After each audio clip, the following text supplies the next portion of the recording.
สวัสดีครับ Honor 500 Pro และ Honor 500 เปิดตัวแล้วที่จีน2รุ่นนี้มาพร้อมกับจุดเด่นแบตเตอรี่ใหญ่ถึง 8,000 มิลลิแอมป์กล้อง 200 ล้านพิกเซล จะมีอะไรน่าสนใจบ้าง เดี๋ยวไปดูกันเลยครับ เดี๋ยวผมขอเริ่มจากรุ่น Pro ก่อนเลยนะครับ Honor 500 Pro มาพร้อมกับดีไซน์ที่ค่อนข้างจะบางเบาครับผมความหนาอยู่ที่ 7.75 มิลลิเมตรเท่านั้น น้ำหนักอยู่ที่ 201 กรัม ซึ่งน้ำหนักเนี้ยต้องถือว่าเบาเลยเมื่อเทียบกับแบตที่ใหญ่ถึง 8,000 มิลลิแอมป์ตัวเครื่องออกแบบด้วยดีไซน์ที่เรียกว่ากำลังฮิตสำหรับมือถือที่เน้นความบางเบาครับผม มีทั้งหมด 4 สีครับผม มีตัวสีฟ้า สีชมพู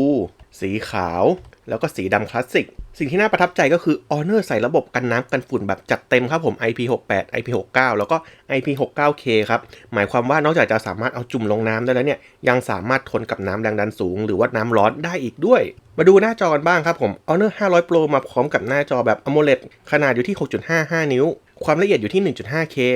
Refresh Rate อยู่ที่ 120Hz หน้าจอเป็นแบบแบนราบนะครับจุดเด่นของหน้าจอรุ่นนี้คือความสว่างสูงสุดที่ทำได้ถึง 6,000 นิตเลยครับผมต้องบอกว่าตัวเลขนี้สูงมากๆครับผมสูงกว่าเรือธงส่วนใหญ่ด้วยซ้ำรองรับการแสดงผลสีทั้ง DCI-P3 ทั้งตัว HDR Vivid และจุดสำคัญของเขาคือตัวเทคโนโลยีป้องกันดวงตาครับผมที่ใส่พิมพ์ UM Dimming มาให้สูงถึง 3,840Hz เลยนะครับผมช่วยลดอาการปวดตาลดแสงกระพริบอะไรพวกนี้นะครับแล้วก็ยังมีตัวเทคโนโลยี AI ที่เกี่ยวกับการป้องกันดวงตาใส่เข้ามาถึง9ระบบเลยมาต่อที่พาร์ทกล้องครับ Honor 500 Pro มาพร้อมกับกล้องหลังแบบ3ตัวกล้องหลักความละเอียดสูงถึง200ล้านพิกเซลครับผมขนาดเซ็นเซอร์ใหญ่ถึง1/1.4 นิ้วรูรับแสงอยู่ที่ f1.9 มีการสั่น OIS ด้วยนะครับผมซึ่งตัวเนี้ยการกันสั่นอยู่ที่ระดับ CIPA 5.0 ครับซึ่งเซ็นเซอร์ขนาดใหญ่ความละเอียดสูงแบบนี้นะครับก็ช่วยอำนวยความสะดวกในการใช้กล้องในการถ่ายซูมเก็บความละเอียดต่างๆนะครับซูมแบบครอปซูมนะครับก็จะสามารถครอปซูมได้มากขึ้นส่วนกล้องตัวที่2นะครับเป็นกล้องเทเล50ล้านพิกเซลเซ็นเซอร์ Sony IMX856 ครับผมตัวนี้รองรับการซูมออปติคอลอยู่ที่3เท่าครับผมสามารถซูม lossless ได้8เท่าเลยนะครับผมแล้วก็ซูมแบบ AI ที่15เท่าครับผมซูมสูงสุดถึง50เท่าตัวที่3เป็นกล้องมุมกว้าง12ล้านพิกเซล f2.2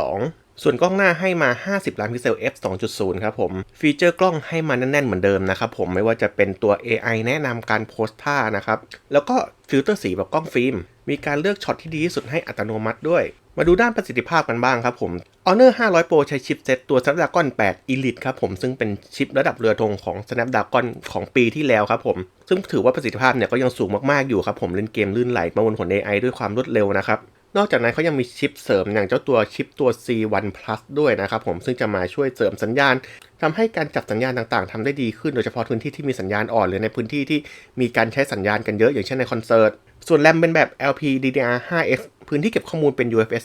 4.0 มาต่อกันที่แบตเตอรี่ครับผมอันนี้เป็นจุดเด่นสำคัญของรุ่นนี้เลยครับผม Honor 500 มาพร้อมกับแบตเตอรี่ที่ความจุเยอะถึง 8,000 มิลลิแอมป์เลยครับใช้เทคโนโลยีตัวซิลิคอนคาร์บอนแบตเตอรี่ซึ่งเป็นเทคโนโลยีแบตเตอรี่ใหม่ที่ช่วยให้บรรจุพลังงานได้มากขึ้นโดยไม่ทำให้ตัวเครื่องหนาหรือว่าหนักเกินไปมาพร้อมกับระบบชาร์จเร็วแบบมีสายอยู่ที่80วัตต์และไร้สายอยู่ที่50วัตต์นอกจากนั้นยังรองรับการชาร์จไฟแบบย้อนกลับที่27วัตต์ด้วยนะครับผมเราสามารถใช้ Honor 500 Pro ของเราเนี่ยเป็น power bank ได้เลยโอเคครับมาต่อที่รุ่นน้องอย่าง Honor 500 กันบ้างนะครับผมต้องบอกว่ารุ่นนี้สเปคค่อนข้างจะใกล้เคียงรุ่นพี่นะครับต่างแค่ไม่กี่จุดเท่านั้นเองดังนั้นเดี๋ยวผมจะเน้นเฉพาะจุดที่ต่างเท่านั้นนะครับจะได้ไม่ต้องเล่ากันแบบซ้ำซากจุดแรกก็คือระบบกล้องหลังนั่นเองนะครับผม Honor 500 จะลดกล้องหลังเหลือ2ตัวนะครับผมก็คือจะเหลือแค่ตัวกล้องหลักกับกล้องมุมกว้างเท่านั้นนะครับจะไม่มีกล้องเทเลซูมครับผมแต่ก็ต้องบอกว่าสเปคของกล้องหลักกับกล้องมุมกว้างเนี่ยเหมือนรุ่นพี่เป๊ะๆเลยจุดต่อมาก็คือตัวประสิทธิภาพครับผม Honor 500 จะใช้ชิปเซตตัว Snapdragon 8 S Gen 4 นะครับผมซึ่งเป็นชิประดับกลางบนนั่นเองถึงชิปจะไม่ใช่เรือธงนะครับแต่ต้องบอกว่าตัวนี้ประสิทธิภาพสูงมากๆเลยครับผมเรียกว่าแรงพอตัวเล่นเกมกันแบบลื่นๆได้เหมือนกันนะครับผมไม่ต้องกังวลส่วนแบตเตอรี่นะครับเหมือนกันเลยนะครับผมเพียงแค่ไม่มีตัวชาร์จไร้สายเท่านั้นเองสรุปสั้นๆเลยนะครับผมสำหรับ Honor 500 และ Honor 500 Pro นะครับผมมาพร้อมกับแบตเตอรี่ขนาดใหญ่ 8,000 มิลลิแอมป์กล้องหลัง 200 ล้านพิกเซลหน้าจอสว่างสูงสุดถึง 6,000 นิตตัวโปรได้ชิปตัว Snapdragon 8 Elite ส่วนตัวธรรมดาได้ตัว 8S Gen 4 ตัวโปรชาร์จมีสาย 80 วัตต์ไร้สาย 50 วัตต์ตัวธรรมดาเร็วเท่ากันแต่ไม่มีชาร์จไร้สายเท่านั้นเองแถมรองรับการชาร์จย้อนกลับถึง 27 วัตต์เลยด้วยเรียกว่าใช้แทน power bank ได้เลยมาดูราคาของทั้ง2รุ่นนะครับผมอันนี้จะเป็นราคาของจีนแปลงเป็นเงินไทยทีนึงครับผมสำหรับ Honor 500 Pro นะครับผมจะมาทั้งหมด4รุ่นด้วยกันรุ่นแรก RAM 12 พื้นที่256 GB นะครับตัวนี้ราคาอยู่ที่ 3,599 หยวนนะครับตีเป็นเงินไทยประมาณ 16,500 บาทตัวที่2นะครับ RAM 12 พื้นที่512ครับผมอยู่ที่ 3,899 หยวนตัวนี้อยู่ประมาณ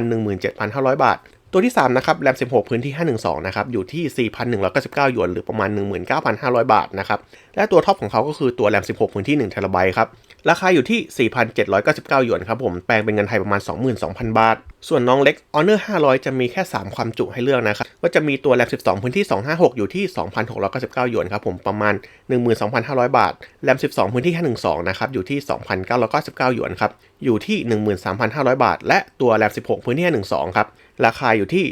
3,299 หยวนครับตีเป็นเงินไทยประมาณ 15,000 บาทครับรุ่นอื่นที่น่าสนใจก็จะเป็นเจ้าตัว Honor Series 400 นั่นเองนะครับผมหลายคนอาจจะรู้สึกว่า400เพิ่งมา500จะมาแล้วเหรออะไรประมาณนี้นะครับอันนี้ผมต้องบอกไว้ก่อนว่าเจ้าตัว Honor Series หลักร้อยเนี่ยเขาจะออกมาเรียกว่าปีละ2รุ่นก็คือประมาณต้นปีครั้งหนึ่งปลายปีครั้งหนึ่งอะไรแบบนี้นะครับผมก็อาจจะรู้สึกว่าเลขมันรันเร็วนิดนึงนะครับอันนี้ก็อย่าแปลกใจนะครับเราไม่จำเป็นต้องการทุกรุ่นนะครับเขาเป็นรุ่นที่ออกบ่อยอยู่แล้วสำหรับรุ่นเก่ายังน่าสนใจอยู่นะครับผมไม่ว่าจะเป็นหน้าจอที่สว่างสูงสุดถึง 5,000 นิตกล้อง200 ล้านพิกเซลแต่แบตเตอรี่เนี่ยอาจจะสู้รุ่นใหม่ไม่ได้นะครับแบตเตอรี่เขาอยู่ที่ 5,000 กว่าเท่านั้นนะครับส่วนราคาก็ตามนี้เลยครับผมตัว Honor 400อยู่ที่ 11,990 บาทส่วนตัว Honor 400 Pro อยู่ที่